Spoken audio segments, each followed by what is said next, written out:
Hello, universe. Welcome.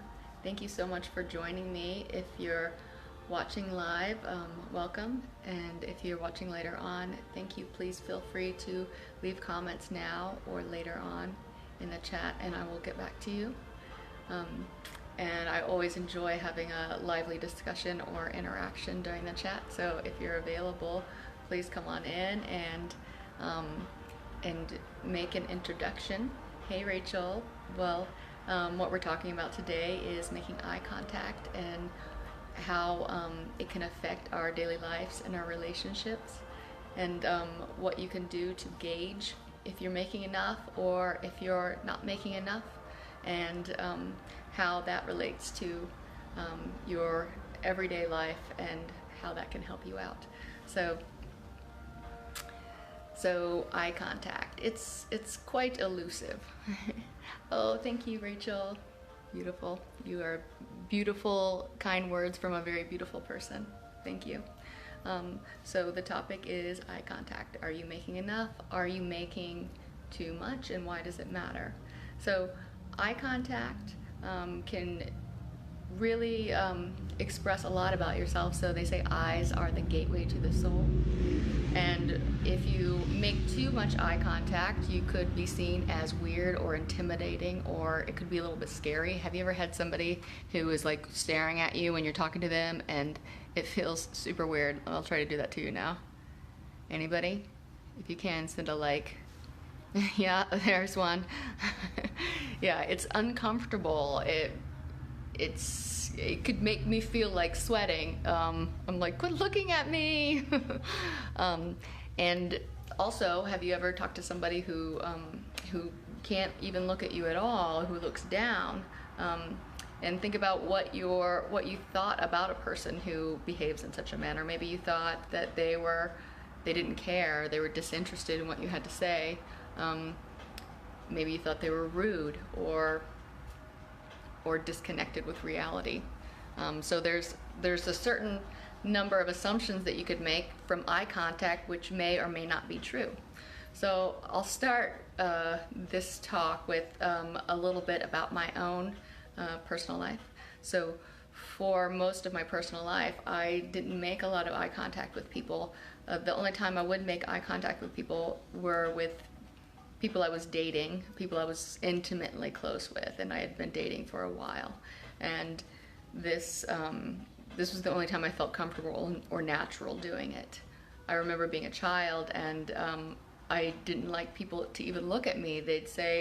People told me that I told people, quit looking at me, and I would hide my face. And this went on to my adult life, and I wasn't aware of this. If you would have asked me 5 years ago if I made eye contact or not, I would have said, yeah, sure, I do it all the time. But I didn't even know what I didn't know. Well, then came the point in my life of the realization that, hey, I'm not making adequate eye contact with people. I knew that I had something that was blocking me from connections with people. I had always had trouble forming close relationships. And having those relationships stick around for a good amount of time was even more difficult. Seems like I had trouble in work environments, and even I remember as young as elementary school thinking, these people think I'm snobby, or these people think I'm weird, but I'm not, and I didn't know why. Well, it turns out I think that this was a big contributor to that. So a few years ago, I was working as a behavioral therapist, and I was doing some self-work on my own, and I came to the realization that through this self-work that I didn't make eye contact with anybody, and not only that, but it felt extremely uncomfortable to do so. But I learned that it was part of my evolution, that I was going to have to start doing it. It was around the same time that I discovered the Bowspring, which is a new postural paradigm. It's like yoga. It's a new style of yoga, and one of the parts of the Bowspring template is called horizon eyes. And horizon eyes, the eyeballs are at the horizon in the socket. So they're in the center of the socket and they're at the horizon. So what I had been doing for my whole life was one of two patterns. Was looking down at the ground, especially when I walked or when I ran, when I went down the stairs, when I went up the stairs, I was looking about 1 or 2 feet on the floor in front of me. Or, and this happened less often, I was looking at the sky, I was looking in the clouds, I was gazing into space. And this happened a lot when I was bored, when I was in a situation where somebody was talking, I could go off into my own little world, just rolling the eyes. Have you ever seen anybody do that before? If you've ever done this or seen anyone do it before, you can put it in the chat. So try to think right now which one you do more often. So you may not be able to tell right away, and you'll have to like take a day to figure it out. But that'd be cool to see. Just put it in the chat. What do you do more often? Do you look at the ground, or do you sort of float your eyes into space? And I had the advantage at the time I was discovering this of working with autistic people or people with autism, and they have behavioral patterns that are extreme, like far extremes of what typically developing people have. So somebody with autism who has one of these traits, not only will they glance at the ground while they're walking, but I might see somebody who only looks at the ground to the point that their head is down like this as they walk through the hallway. Or somebody on the opposite side of the spectrum who is all the way looking up all the time. Or you might find somebody, because all people with autism are completely different. If you know one person with autism, then you know one person with autism. But I've met children and people with autism who make too much eye contact so that it's extremely uncomfortable. Like they stare you down. They like can see into your soul, and it's intense. Has anybody met anybody like that? Anybody? If you have, put it in the chat, and we can talk about that. Well, when I made this realization and when I started to discover Horizon Eyes, I had one of the biggest discoveries of my life. And it was amazing and meaningful and poignant, and I get emotional talking about it. I get goosebumps. You see my goosebumps? I get goosebumps thinking about what happened when I started lifting my head up and walking through the aisles of a grocery store, or walking through the halls at work with Horizon Eyes, making eye contact. Because you know what I found? I found there was a world of people who had always been there and I hadn't even noticed before, who were waiting to make eye contact back with me.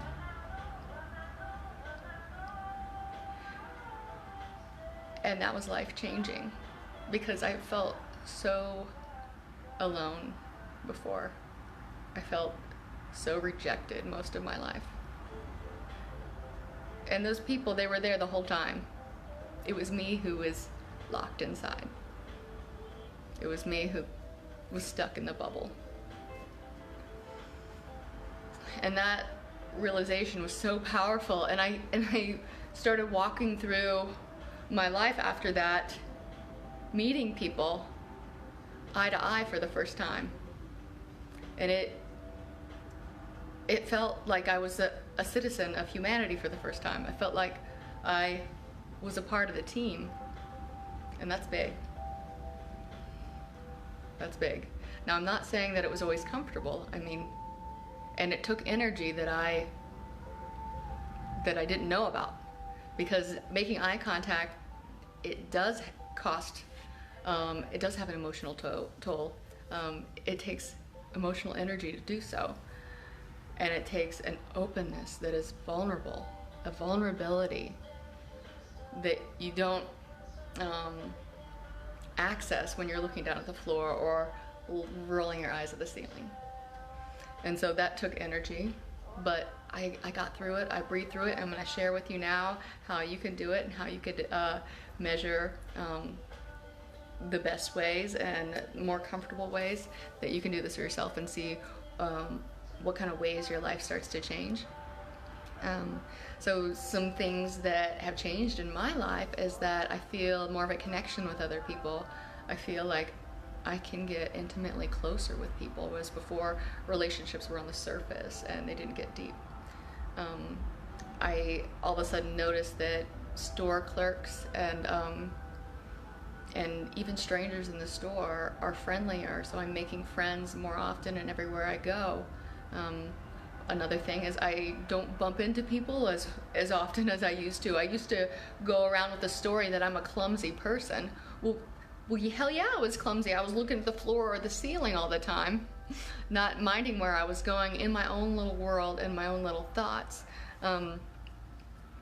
I can relate more to people, and I have more confidence, and that's just some of the things that have happened. So I've got 4 tips for you today on how to judge if you're making the right amount of eye contact, not enough, or too much, and what you can do about it.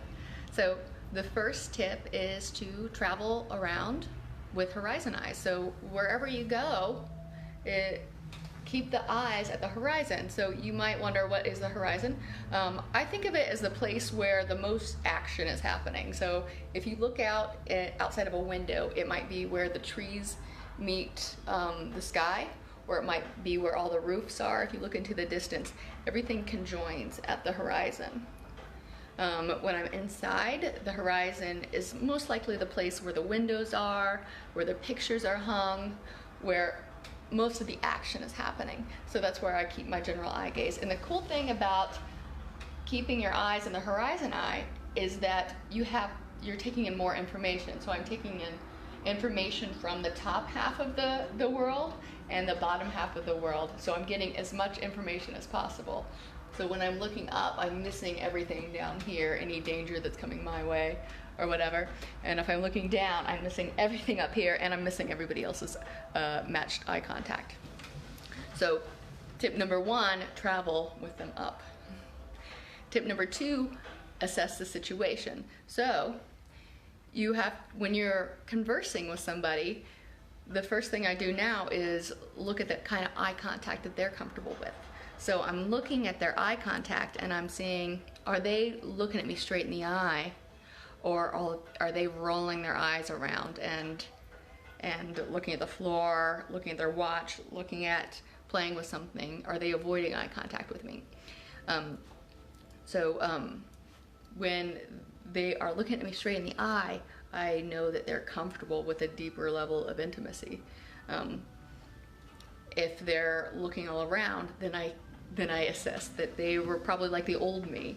And I notice that now too. That's so fascinating. So like I said earlier, I notice now that the whole world is waiting with eyes up, ready to make eye contact with me. Well, that's not exactly true. I can also see the person who is walking with their eyes on the ground or rolling their eyes at the top of the head. I can see those people too for the first time, and I'd be like, I know what you're doing, because I used to do that too. So assess the situation. Are they comfortable with more eye contact, or are they more comfortable keeping it to themselves? Number 3, match their eye contact. So if they are comfortable with making more eye contact, if they're looking at you straight in the eye, match that. Look at them as much as they look at you. Look away after they look away. Look back when they look back. If they're not making that much eye contact with them, you're going to make them uncomfortable if you stare them down. You're going to make them want to leave the room if you look at them too long. So match that. They're not making a lot of eye contact with you, match that. Don't make a lot of eye contact with them. So matching another person's comfort level is going to help you to relate to them better. It's going to help you get along with people more. It's going to help you communicate with people. It's going to make them feel comfortable. They're going to want to be around you more, and your relationships are going to improve, whether they're at work or at home, or just on the street in daily life. And I can attest to this myself. So another tricky slope about matching their eye contact so much, you can't match it so much that they think you're copying them, because that's also uncomfortable too. So sometimes take your own lead, look away before, and then let them look away. While I was working with people with autism, I led a class of some tweens into an experiment, and I was so fascinated how this ended up. So we had two of the kids look at each other, and we told one of them make really, really long eye contact, and then we had them switch, and then one of them would make not very much eye contact at all, and then we would have one of us make a medium amount of eye contact. And even these children with autism who really, you would, don't put it past them, because from them comes a lot of truth. And these kids who already are struggling with finding what's typical and what's comfortable, they knew the answer straight, and they unanimously said that too much eye contact was uncomfortable, and they unanimously said that not enough eye contact wasn't satisfying. And they unanimously said that the middle amount was the most comfortable. And I think that goes true with everybody. And the fourth step is to be open and breathe. So if you're trying this out for the first time, and especially if you haven't had a lot of experience with making eye contact or matching other people's eye contact, you might experience something that I did. You might feel like it's a little bit uncomfortable, especially if you're matching someone who makes a lot of eye contact. I had a situation in January. I run and manage an Airbnb, and one of my Airbnb guests was staying with me for 6 weeks. Most people don't stay that long, and this guest wanted to make a lot of eye contact with me, and so I matched that back, and it was uncomfortable for me, but when I did, I would acknowledge my discomfort, and I would take a breath, and I would match it back, and I knew deep down that was his way of connecting with me intimately, in a pure humanitarian way. That was his way of making a connection, and I was proud and happy to share that connection with him, and I feel like we bonded, and it's just another way to add to the beauty of your life, and that's what I wanted to share with you today. Hi Michaela, hi Mariana, thanks for joining me. Please type in the chat box any experience that you have with this, and I'd love to chat with this either now or later on. And I'd love to hear anybody else's experience about this topic. It's just so fascinating for me, and we could nerd out about it for a long time, because it's just something that I'm passionate about, and it's changed my life 100%. Thank you for joining me, and I love you all. Namaste.